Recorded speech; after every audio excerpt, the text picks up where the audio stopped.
What makes the perfect theme park? Some people would say it's all about the thrill of riding a really good roller coaster. Others would say it's about the aesthetic, the entertainment, the food, the seagulls that steal your food. But I think differently. You see, I am a visionary, and when I hear the word theme park, my eyes turn into dollar signs, my jaw drops to the floor, and I begin to say awooga, awooga. But how in a world of Disneylands and Universal Studios and Blackpool pleasure beaches do I break into the market? One word, ladies and gentlewomen: controversy. In this modern age, controversy sells. My plan was to make a theme park so terrible that people would just have to go and experience it for themselves. I want people to visit my park specifically to get into roller coaster related accidents. I went on the Big Dipper 5000 and now I have no motor functions in the bottom half of my body. Boom, the video goes viral and suddenly everyone wants to visit. Without further ado then, I found myself a big open grassy field and got to work making the theme park of my dreams.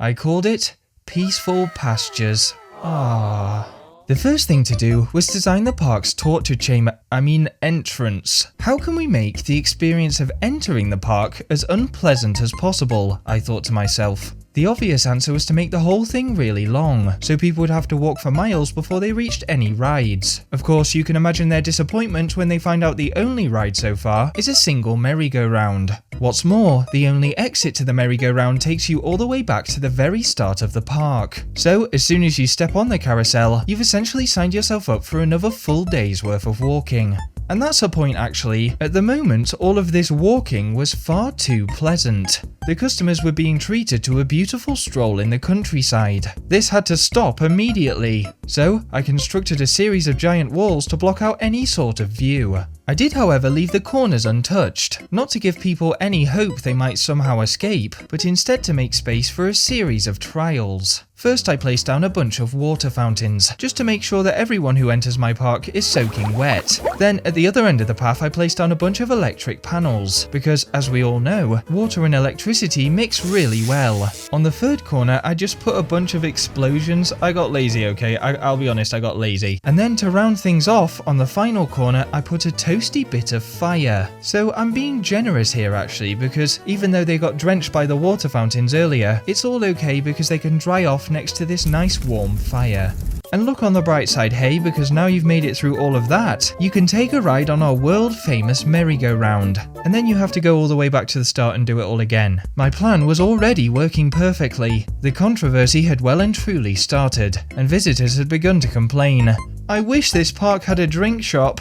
Oh, there are no food shops in this park. Okay, I feel like that's the least of your worries right now, Erica Kruger, having just passed through the literal pits of hell. Venetian Carousel 2 has a very small queue. Yeah, of course it has a small queue, because half of the people who are trying to get here have turned into pieces of coal. Erica Kruger did raise one good point though. My theme park didn't yet have any food. Apparently people need food to survive. I wasn't convinced. But seeing as I have a big heart, I decided to provide the general public with not one, not two, but 3 Chief Beef Burger restaurants. Only here's the catch, they won't be selling burgers at all, or any pre-prepared food in fact. Instead, they will simply give out meal packages and the visitors will have to work out how to cook them themselves. But that's okay because today's video is sponsored by Factor. Factor has the newest and swankiest ready-made meal packages designed specifically to help you remain healthy. With a whole range of chef-prepared, fresh, never frozen meals to choose from, you can say au revoir to having to clean those filthy dinner plates of yours. And believe me, we all know they're filthy.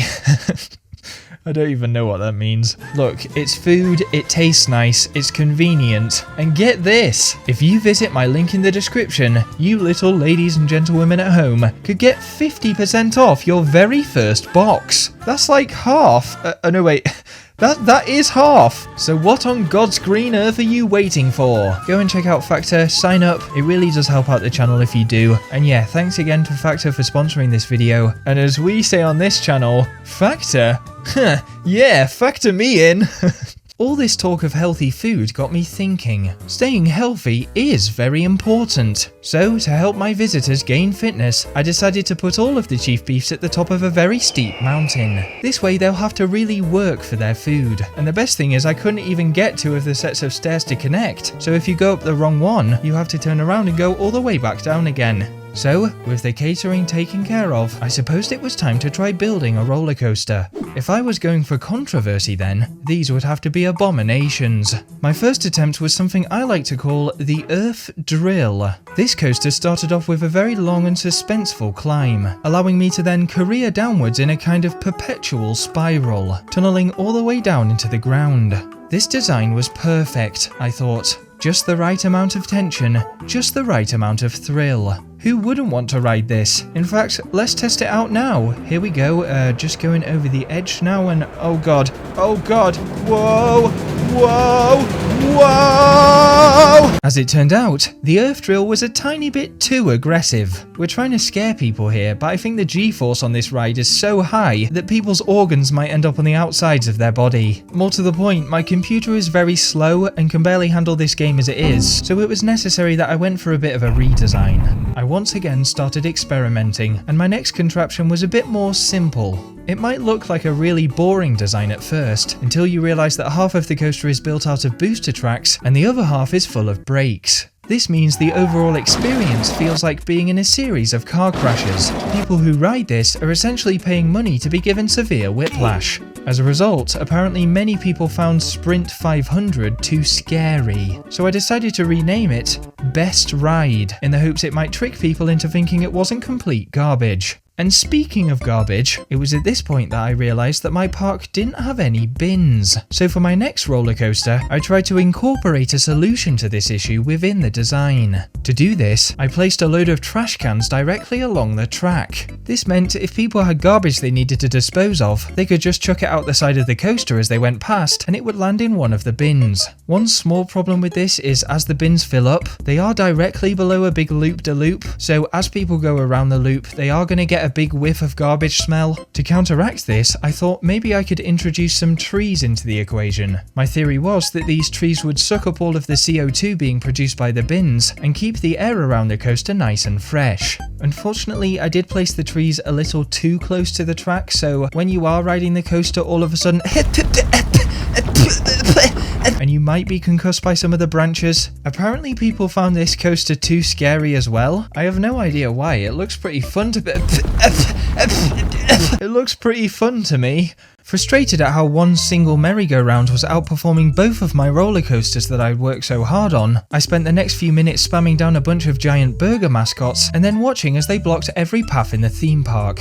Then I decided to spite the general public even more by placing down a Ferris wheel. But the catch is that the Ferris wheel goes through huge pillars of fire at either end. It's a death trap, I'll admit it, it's a death trap. Would you believe it though? This actually ended up becoming the most popular ride in the whole park. So what does that say about what I've done so far? That people would literally rather ride a Ferris wheel that burns them to death than go on any of my roller coasters. Honestly, there's just no pleasing these people. It's all just, ooh, it's too scary. Ooh, I dislocated both of my shoulders on Best Ride. Or, this theme park doesn't have any toilets. Oh, to be fair, that's probably a good point. And in fact, that was it. That was how I was going to make my money. I would place all of the toilets in very close proximity to food and drink stands. Then I would create the most dangerous and difficult route to get in and out, so that when people eventually got there, they would be too exhausted to ever leave again. And get this, the toilets cost 50p. Ooh, I'm gonna be rich. On the way to the toilets, you would have to avoid a whole volley of cannons, then make your way through a thick wall of cacti, and then it's just a hop, skip and a jump past the animatronic dragons, being careful not to be eaten or indeed fall into the giant lake.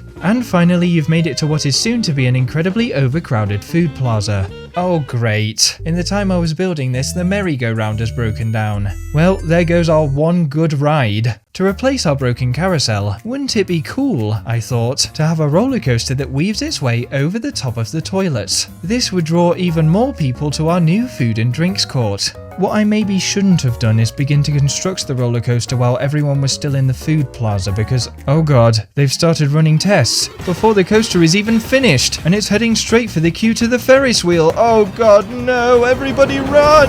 Oh, it's a massacre! Oh god, no, oh. Okay, quick, I need to reroute this fast. Right, let's go back the other way, and oh god, now it's pointing straight at the animatronic dragons. And oh no, everyone's being knocked into the water now. Oh god, oh. Okay, redirect again. Let's go back the other way. Oh dear, now it's heading for the drink stands. Oh Jesus, avert your eyes everyone. This is horrible. How could this happen? Oh, bollocks. Eventually, I did manage to reconfigure things so the general public was safe again by having the roller coaster repeatedly launch itself into the lake. I guess it just does this on repeat now. I suppose that's fine. After all of that chaos, I needed to unwind. So I went to the other side of the park and began to plant some flowers. This was just what I needed to de-stress. And you know what? My garden wasn't looking half bad. In fact, yeah, this was beautiful. Just add one of those here and a couple of those there. Let me see, maybe a subtle Cthulhu in the back, and wow, I've created something really nice here. I was actually proud of something I'd done for the very first time, and it filled me with so much confidence, I thought I might as well take this opportunity to make an advert for my theme park right then and there. Welcome to Peaceful Pastures, a place of beauty and tranquility and significant monthly debt. If you manage to make it past our various methods of torture, then please come inside. There's so much to enjoy. Apart from our merry-go-round, you can't ride it, it's broken. Feeling adventurous? Why not try one of our world-famous roller coasters? Snap your spine on Best Ride. Drink in the wonderful smell of decomposing rubbish on Forest Fun. And if by some chance those don't take your fancy, you can always board our Ferris wheel and turn yourself into a human lump of coal. After cranking up the heat, why not cool down by grabbing a refreshment from our food and drinks plaza? That is, if you can avoid the firing squad. And if the wall of cacti is just a bit too much for you, then Cthulhu, the Lord of the Dark Sea, has you covered as he lets you unwind in his fabulous gardens. And once you're done, please go and use our toilets. It's our only source of money, please. Peaceful Pastures really is the perfect place to be. Unless you visit on roller coaster construction day, in which case get out now. Get out of here as soon as you can. I repeat, do not visit the park whilst the roller coasters are being constructed because, oh no, look what's happened now. Oh dear, this is no good. Oh god, no, not into the Ferris wheel. And what? Oh, they're lining them up together. Oh, who's done that? Now everyone's gonna get hurt. Oh dear. Oh no, this is not on. Who's doing this? Why would anyone ever take any pleasure out of this? This is horrible. Oh no.